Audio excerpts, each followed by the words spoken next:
حبيبنا وشفينا سيدنا رسول الله صلى الله عليه وسلم وآله وأصحابه وأزواجه وإخوانه من الأنبياء والمرسلين ثم إلى أرواح مشايخنا خصوصا نبي السيد محمد علوي المالكي الحسني ولمن له حق علينا أن الله يغفر لهم ويرحمهم ويعلي درجات في الجنة ثم إلى روح خصوصا مؤلف هذا الكتاب الإمام العاملي وينفعنا بأسرارهم وأنوارهم وعلومهم وبركاتهم في الدين والدنيا والآخرة بسر الفاتحة.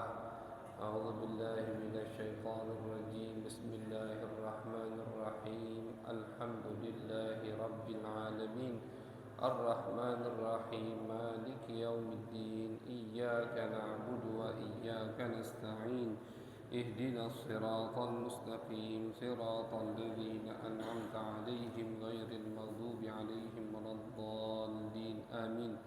بسم الله الرحمن الرحيم. الحمد لله رب العالمين وبه نستعين على أمور الدنيا والدين وصلى الله على سيدنا محمد خاتم النبيين وعلى آله وصحبه أجمعين. قال رب اشرح لي صدري ويسر لي أمري واحلل عقدة من لساني يفقه قولي وسدد لساني واهد قلبي بجاه النبي والآل والصحب. قالوا سبحانك لا علم لنا إلا ما علمتنا إنك أنت العليم الحكيم. اللهم صل على سيدنا محمد الفاتح لما أغلق والخاتم لما سبق ناصر الحق بالحق والهادي إلى صراطك المستقيم وعلى آله حق قدره ومقداره العظيم. أما بعد. Alhamdulillah, ma'asyiral hadirin yang dimuliakan oleh Allah Subhanahu wa taala. Alhamdulillah, pada malam hari ini kita dikumpulkan lagi oleh Allah Subhanahu wa taala di masjid yang penuh barakah ini untuk melanjutkan kajian kita yaitu tentang sejarah daripada kehidupan Nabi besar Muhammad sallallahu alaihi wasallam.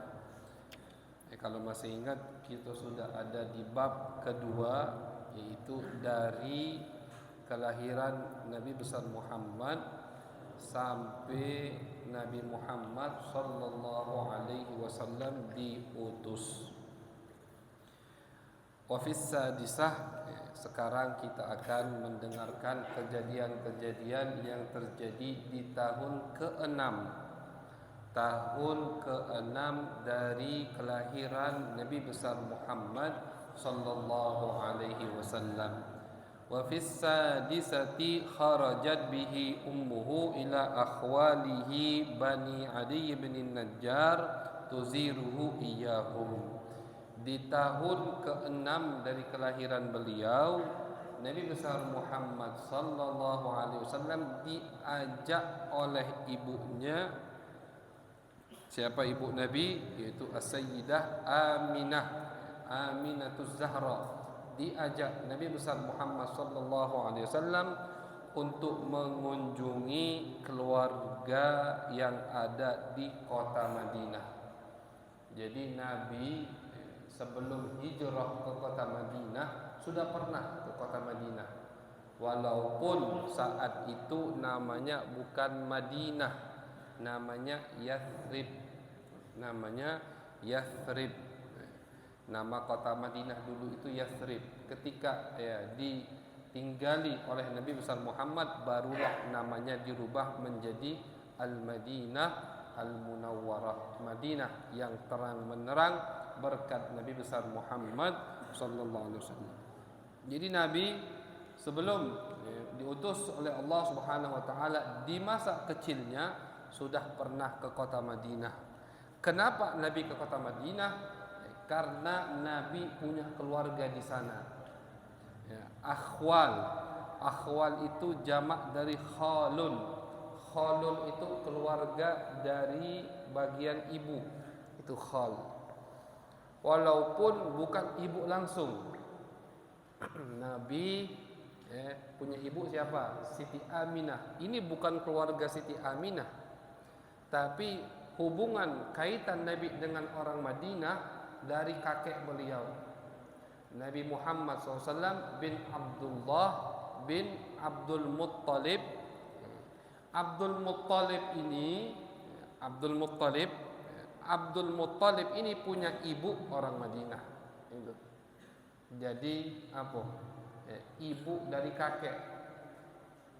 kakek beliau Abdul Muttalib. Abdul Muttalib punya ibu. Nah, ibunya itu orang Madinah. Jadi itu tetap dinamakan khal atau akhwal, keluarga dari bagian ibu. Jadi Nabi punya keluarga di kota Madinah.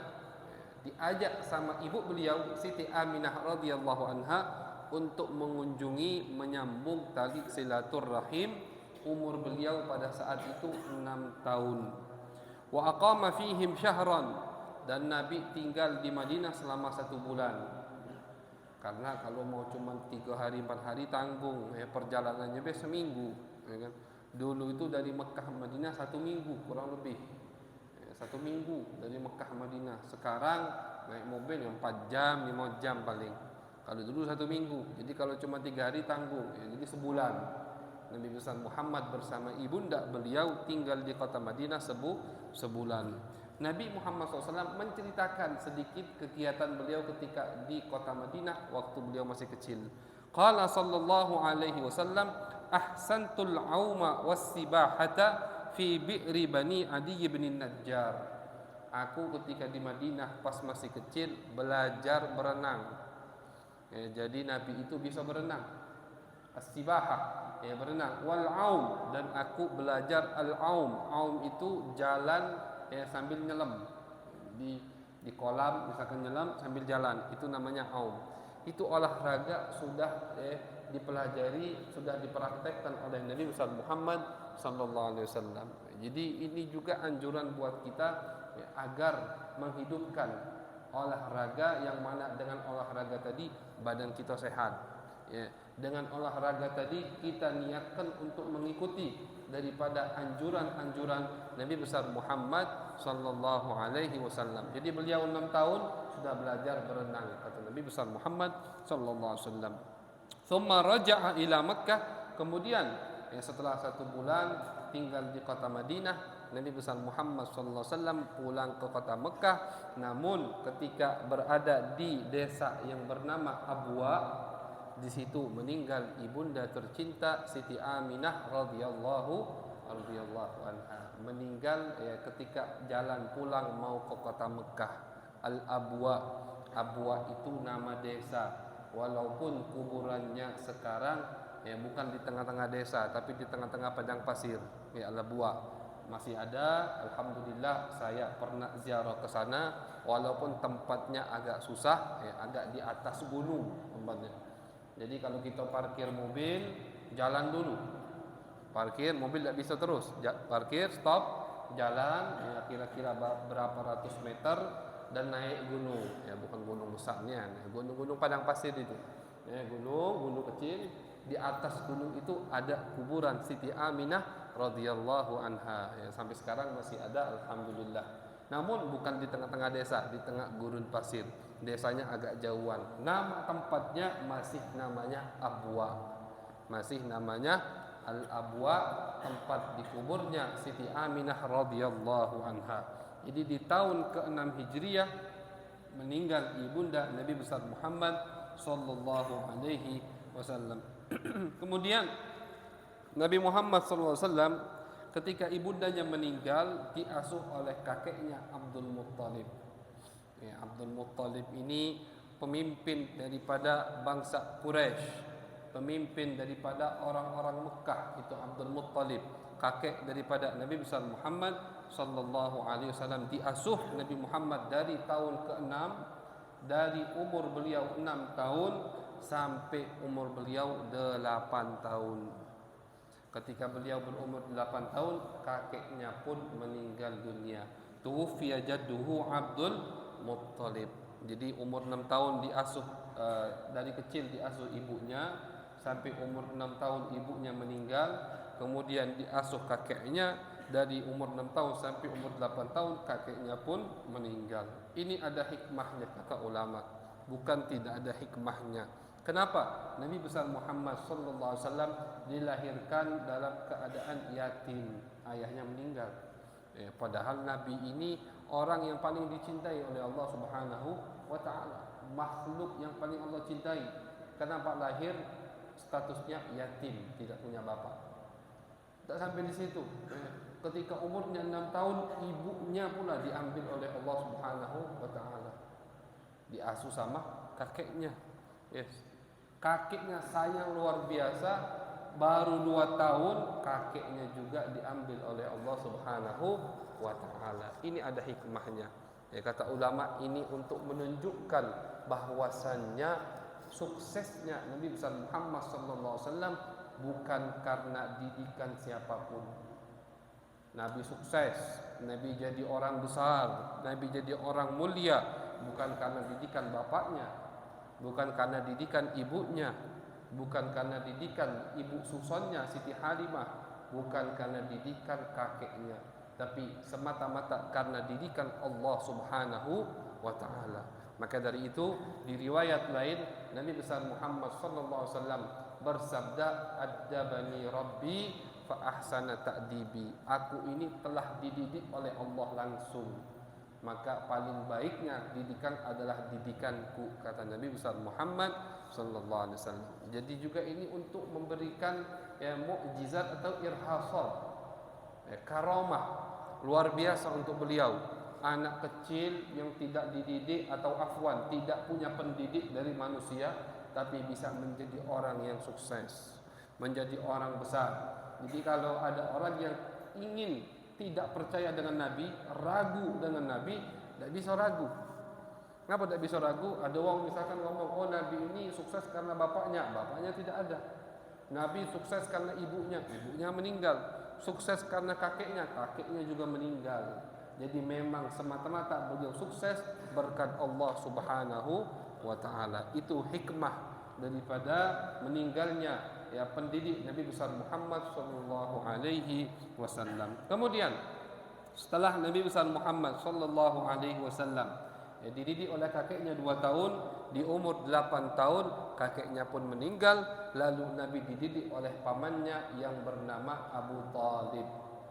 Pamannya yang bernama Abu Talib. Pamannya ini sangat sayang sama Nabi besar Muhammad sallallahu alaihi wasallam, dan yang menyerahkan pendidikan beliau atau yang bertanggung jawab untuk Nabi Muhammad kepada pamannya kakeknya. Jadi Abdul Muttalib sebelum meninggal memanggil Abu Talib, kuwasiatkan Muhammad kepadamu. Kenapa? Karena Abu Talib ini saudara kandung ayah Nabi besar Muhammad sallallahu alaihi wasallam yang bernama Abdullah. Jadi Abdul Muttalib itu anaknya kan banyak. Anaknya itu 10 laki-laki. Itu 10 laki-laki, tidak satu ibu. Punya beberapa istri. Nah, yang satu ibu satu bapak adalah Abu Talib dan Abdullah, ayah Nabi besar Muhammad sallallahu alaihi wasallam. Jadi Abu Talib itu paman kandung. Maka karena beliau adalah paman kandung, jadi kata Abdul Muttalib pasti lebih sayang daripada paman tiri yang lain. Makanya diserahkan tanggung jawab pendidikan Nabi besar Muhammad sallallahu alaihi wasallam kepada pamannya Abu Talib. Abu Talib ini orangnya sangat biasa sekali, sederhana. Pemasukannya tidak banyak, bukan orang yang kaya, dan anaknya banyak. Jadi termasuk hidup orang yang sederhana sekali. Namun ketika beliau menanggung Nabi besar Muhammad SAW, di situ tampaklah barakah dari kehidupan Abu Talib. Jadi siapapun yang menampung Nabi langsung kelihatan barakah dari Allah Subhanahu wa taala. Kalau kita ingat cerita Halimah Sa'diyah, ibu susan Nabi besar Muhammad SAW, miskin, kendaraannya itu susah berjalan, keledainya, sapinya kurus semua, tidak punya susu untuk diperas, kurus, miskin. Tapi ketika beliau mengambil Nabi Muhammad SAW, langsung tampak keberkahan dari Allah Subhanahu wa taala. Abu Talib juga begitu. Hidupnya sederhana, anaknya banyak, tapi karena beliau mengasuh Nabi besar Muhammad SAW, diberikan keberkahan oleh Allah Subhanahu wa taala. Makna keberkahan ini masih ada. Nabi Muhammad betul meninggal. Nabi Muhammad pindah dari dunia yang fana ini ke alam yang lebih baik, lebih bagus.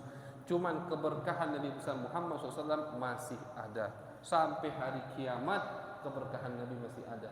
Kalau kita ingin mendapatkan keberkahan yang dirasakan oleh Siti Halimah Sa'diyah, yang dirasakan oleh Abu Talib, maka ayo kita nampung Nabi besar Muhammad sallallahu alaihi wasallam. Nampung apa? Mendidik. Beliau dah kata sudah. Tapi kita menampung ajaran Nabi besar Muhammad.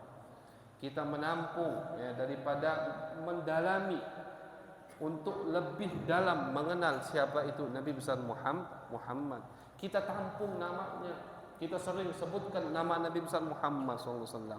Sering bersolawat dengan Nabi Muhammad SAW. Di rumah kita, kita setelkan lagu-lagu, qasidah-qasidah yang menyebut nama Nabi besar Muhammad SAW. Itulah juga makna menampung atau mengambil berkah dari Nabi besar Muhammad SAW. Coba lihat, rumah yang sering disebutkan nama Nabi Muhammad sama rumah yang sama sekali tidak pernah disebutkan nama Nabi Muhammad.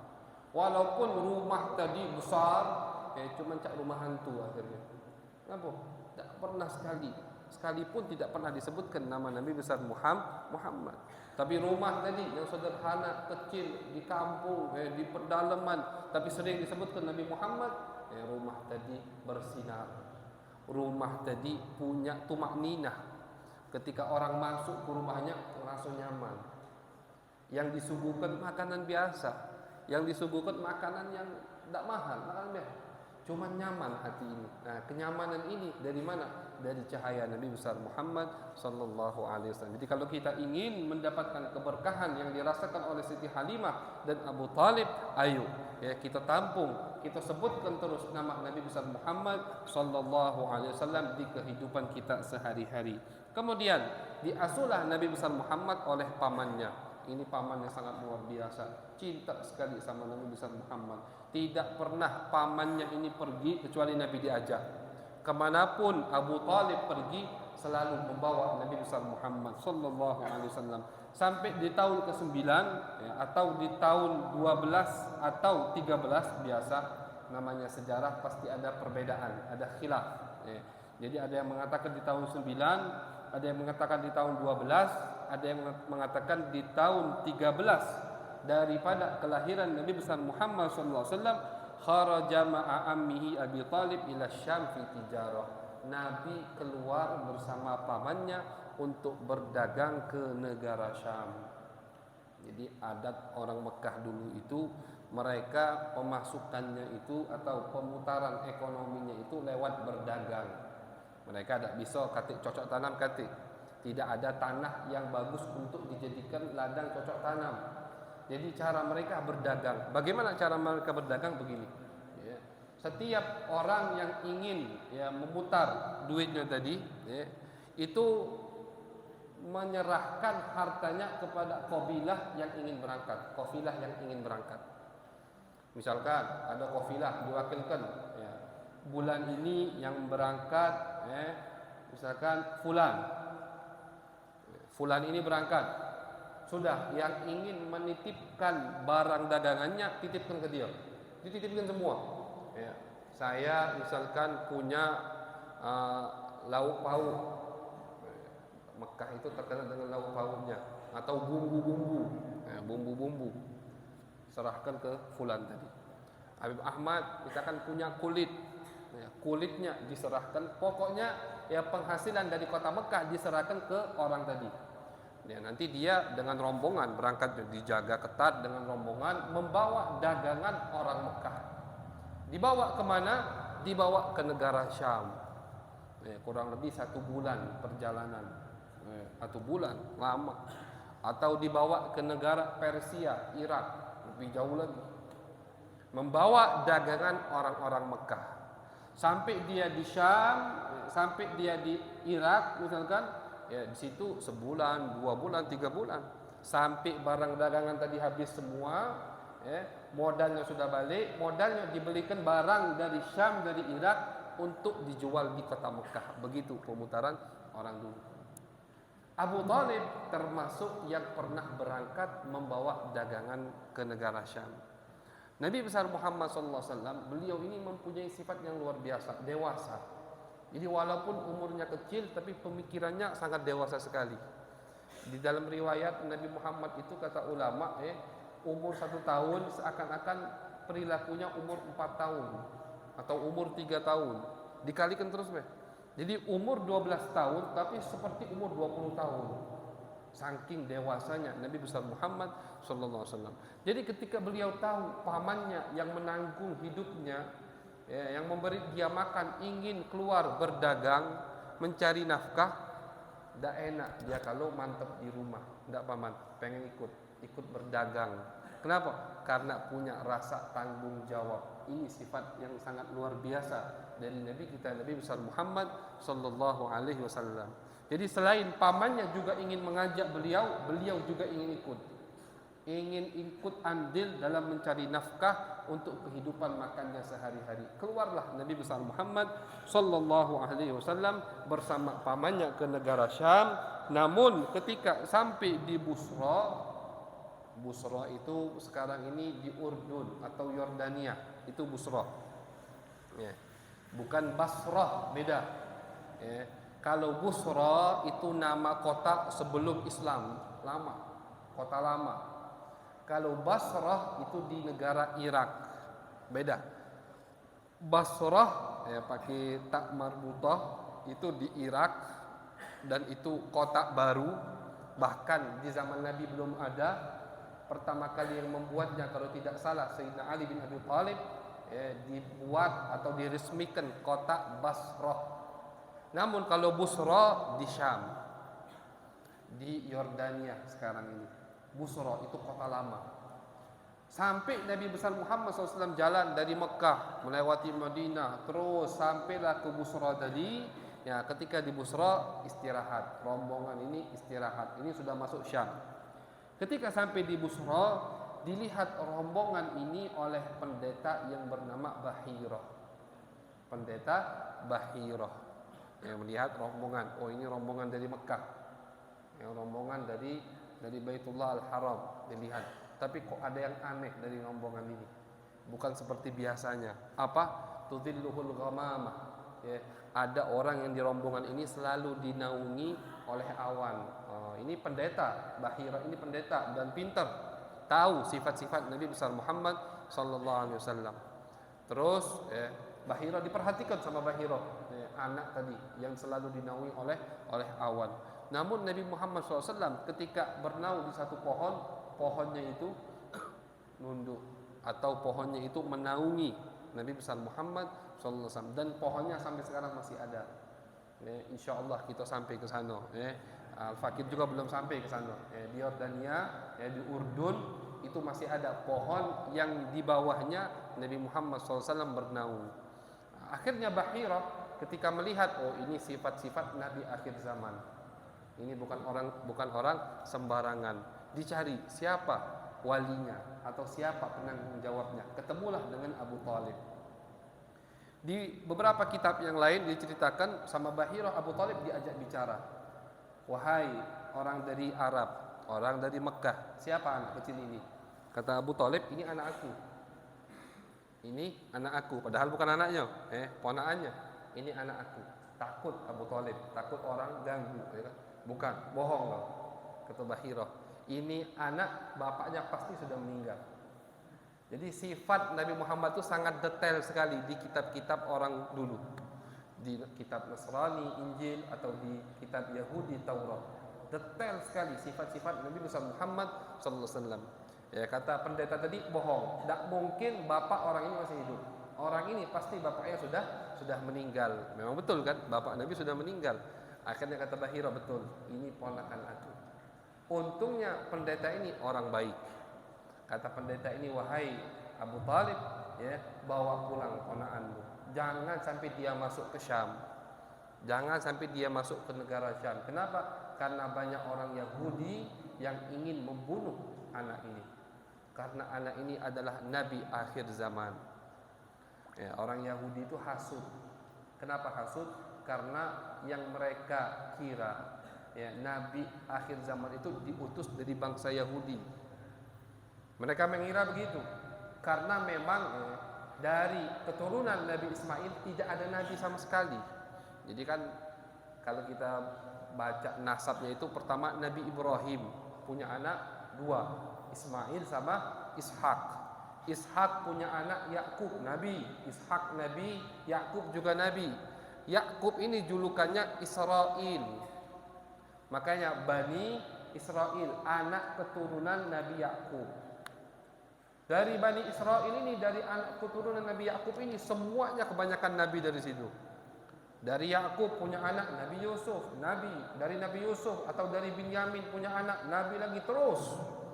Ya, nabi Bani Israel. Nah, dari Ismail ini tidak ada nabi sama sekali. Makanya ketika mereka membaca di kitab mereka bahwasanya bakal ada nabi akhir zaman, yang mana nabi ini paling mulia, paling afdal, paling dicintai oleh Allah, mereka mengira nabi tersebut dari bangsa Yahudi. Sampai-sampai mereka tuh kalau lagi ribut dengan orang Arab yang lain, ngancem dengan nabi akhir zaman. Diceritakan di Quran. Ketika mereka lagi cekcok sama orang-orang Arab yang lain, oh lihat, nanti kalau nabi akhir zaman keluar, kalian kami perangi seperti kami atau kakek-kakek kami dan nabi-nabi kami memerangi orang-orang kafir seperti kalian. Kan di mata mereka orang Arab kafir karena menyembah berhala.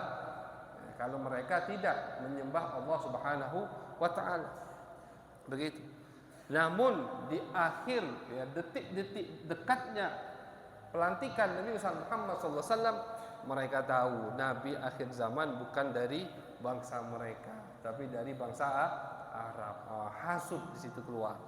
Tidak demen. Makanya banyak dari mereka yang mencari Nabi tersebut untuk dibunuh. Oh, Nabi dibunuh. Jangan heran. Yahudi itu berapa Nabi mereka bunuh. Yahudi, jangankan sahabat bapaknya, jangan itu. Nabi mereka bunuh. Nabi Zakaria, siapa yang bunuh? Yahudi. Nabi Yahya, Yahudi yang bunuh. Jadi sifat mereka itu sudah memang luar biasa kejamnya, kejihnya. Jadi jangan sekali-kali percaya dengan bangsa Yahudi. Al-Ghadar, suka menipu, itu sifat mereka. Ingkar janji, itu sifat mereka. Jadi Nabi Zakaria, Nabi Yahya itu kan dibunuh semua sama bangsa Yahudi. Nah, ini Nabi akhir zaman mau dibunuh juga karena bukan dari Yahudi. Diincar. Ya, tapi Nabi besar Muhammad SAW, siapa yang menjaganya? Allah Subhanahu wa ta'ala. Jadi ketika Nabi Muhammad umur 12-13 tahun tadi ingin masuk ke negara Syam, baru sampai di perbatasan yaitu Busra atau Urdun Yordania sekarang, ketemu dengan pendeta Bahira. Kata Bahira, wahai Abu Talib, jangan kau ajak anak ini masuk ke negara Syam, karena di negara Syam sana banyak Yahudi-Yahudi yang sudah mengincar anak ini untuk dibunuh. Ketakutan Abu Talib. Langsung dibawa pulang Nabi besar Muhammad sallallahu alaihi wasallam. Ya, walaupun tidak ada pendeta ini, walaupun tidak ada Abu Talib, tetap Nabi dijaga oleh Allah Subhanahu wa taala. Ini hanya wasilah atau wasithah daripada penjagaan Allah untuk Nabi besar Muhammad sallallahu alaihi wasallam. Pulang Nabi besar Muhammad sallallahu alaihi wasallam. Kemudian di umur beliau 25 tahun. Jadi tidak semua sejarah Nabi dari kecil ada ceritanya. Karena kan dulu tidak ada pembukuan, juga dulu tidak banyak orang yang perhatian dengan sejarah hidup Nabi besar Muhammad sallallahu alaihi wasallam. Di umur beliau 25 tahun keluarlah Nabi kedua kalinya untuk berdagang. Untuk berdagang ke negara Syam. Keluar lagi Nabi besar Muhammad sallallahu alaihi wasallam. Namun ketika umur 25 ini keluarnya bukan dengan pamannya Abu Talib, tapi Nabi sendiri sudah ingin berdagang. Kalau yang pertama tadi kan masih ikut-ikutan saja.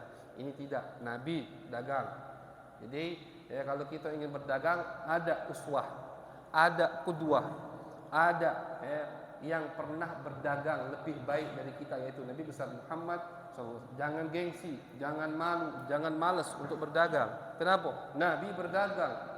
Kata Nabi besar Muhammad SAW, sebaik-baiknya uang adalah uang yang dihasilkan dari hasil keringat sendiri. Itu sebaik-baiknya uang. Sehalal-halalnya uang itu, kata Nabi besar Muhammad sallallahu alaihi wasallam. Jadi Nabi dagang, kongsian. Tapi Nabi tidak punya modal. Akhirnya Nabi cari siapa yang punya modal besar. Ketemulah dengan siapa? As-Sayyidah Khadijah radhiyallahu anha. Beliau ini ya perempuan yang sangat luar biasa. Ya, kecantikan zahir beliau punya, kecantikan batin beliau punya. Ya, warok, orangnya menjaga diri, tidak mau dilihat oleh sembarangan orang. Juga punya kekayaan. Kaya Sayyidah Khadijah radhiyallahu anha. Banyak daripada laki-laki yang berdagang muterkan duit Sayyidah Khadijah. Beliau perempuan, beliau tidak bisa ke pasar, beliau tidak bisa pergi jauh-jauh, tapi punya modal. Akhirnya disewa beberapa orang untuk menjalankan bisnis Sayyidah Khadijah radhiyallahu anha. Nah, ketemulah jodoh ini ya perantara daripada tijarah, daripada perdagangan. Akhirnya Nabi besar Muhammad SAW ya, ingin pergi ke negara Syam membawa barang dagangan Sayyidah Khadijah radhiyallahu anha. Dikasih oleh Sayyidah Khadijah dan dikasih teman ya, perwakilan dari beliau ya, budaknya yang bernama Maisarah. Maisarah adalah budak Sayyidah Khadijah radhiyallahu anha, pergi bersama Nabi besar Muhammad sallallahu alaihi wasallam ke negara Syam. Sudah sampailah. Ini kalau yang sekali ini Nabi masuk ke negara Syam, berdagang di negara Syam dan ketemu lagi dengan pendeta, tapi namanya beda. Pendeta namanya Nasturah. Ya, pendeta ini mendatangi Maisarah dan tanya, "Wahai Maisarah, siapa orang ini? Mimman hadzal rajul?" Qala min Quraisy, dari bangsa Quraisy. Akhirnya kata pendeta tadi, "Wahai Maisarah, ini nabi akhir zaman." Maisarah dikasih tahu, ini umur Nabi masih 25 tahun. 15 tahun lagi pelantikan beliau menjadi nabi, tapi sudah banyak yang tahu. Ya karena memang tadi ya sifat nabi itu dibeberkan oleh Allah Subhanahu wa taala di kitab-kitab terdahulu. Jadi semua pendeta, semua orang alim dari bangsa Yahudi atau Nasrani tahu betul sifat-sifat Nabi besar Muhammad sallallahu alaihi wasallam. Jadi pendeta yang satu ini ngomong sama Maisarah, "Maisarah, ini bukan orang sembarangan, ini adalah nabi akhir zaman." Sudah, ya. Maisarah juga ketika berjalan bersama Nabi melihat sesuatu yang aneh. Kalau panas ada awan yang naungi, kan aneh. Kita lagi berjalan sama orang, tiba-tiba di atas dia ada awan, kan aneh. Ya, ini orang siapa ini? Orang ajaib istilahnya. Ya. Walamma raja, kalau lagi dingin, lagi hujan juga dinaungi. Pokoknya Nabi selalu terlindungi. Dan dagangannya itu kata Maisarah, beliau jual, jujur beliau jualnya, cuman hasil untungnya 2 kali lipat.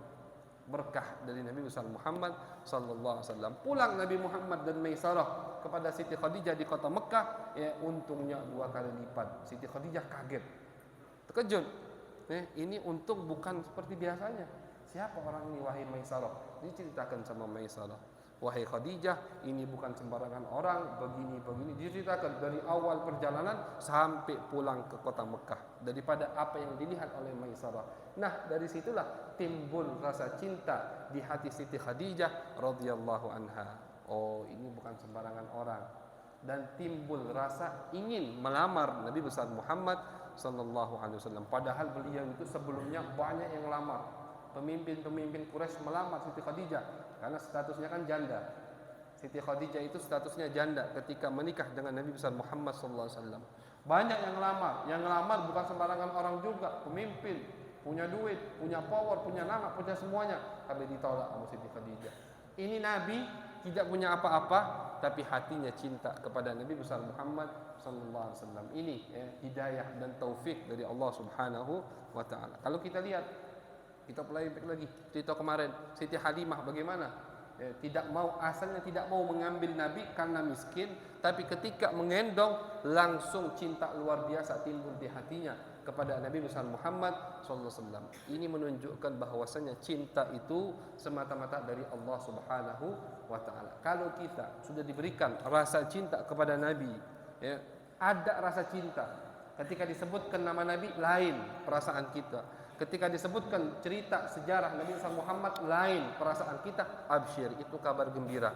Kabar gembira bahwasanya Allah telah memilihmu untuk mencintai orang yang dicintai oleh Allah Subhanahu wa taala. Kalau kita bukan orang pilihan, mustahil kita duduk di majlis ini.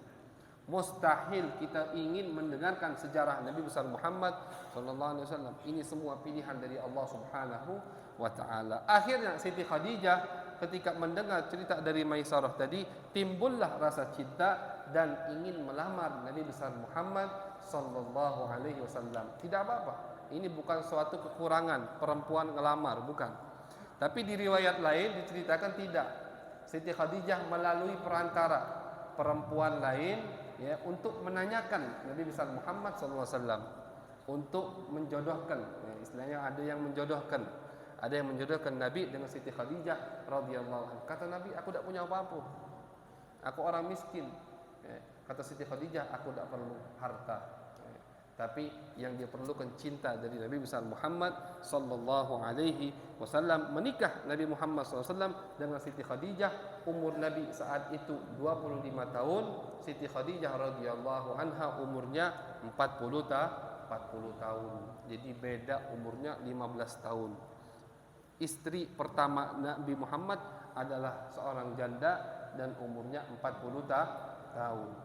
Jadi kalau ada orang yang mengatakan, oh Nabi itu istrinya banyak, kenapa? Oh hawa nafsunya besar, itu orang yang bodoh, orang yang kurang ajar, yang tidak tahu sejarah. Kalau Nabi memang betul menikah sampai 11 istri, kan istri Nabi 11. Ya, ini hukum khusus buat Nabi besar Muhammad sallallahu alaihi wasallam. Kalau memang Nabi menikah untuk hawa nafsunya, kenapa dari 11 istri ini cuma satu yang perawan, yaitu Siti Aisyah radhiyallahu anha. Cuma beliau yang perawan, yang lainnya janda, yang lainnya punya anak. Ada sebagian yang punya anak, ada yang tidak, tapi statusnya semua janda 10. Satu cuma yang perawan, cuma Siti Aisyah radhiyallahu anha. Kalau orang yang menikah karena hawa nafsu, balik 10 perawan sikok janda. Itu kalau yang tuh hawa nafsu, ya kan? Nabi punya semuanya, ya. Semua ingin menjadi keluarga Nabi besar Muhammad SAW. Gampang kalau ingin mencari istri perawan banyak, gampang. Ya, cuman tidak, karena beliau menikah bukan untuk hawa nafsu, karena perintah Allah Subhanahu Wa Taala dan hikmah-hikmah yang lain, bukan sini pembahasannya. Ya, maka dari itu 10 janda, 1 perawan.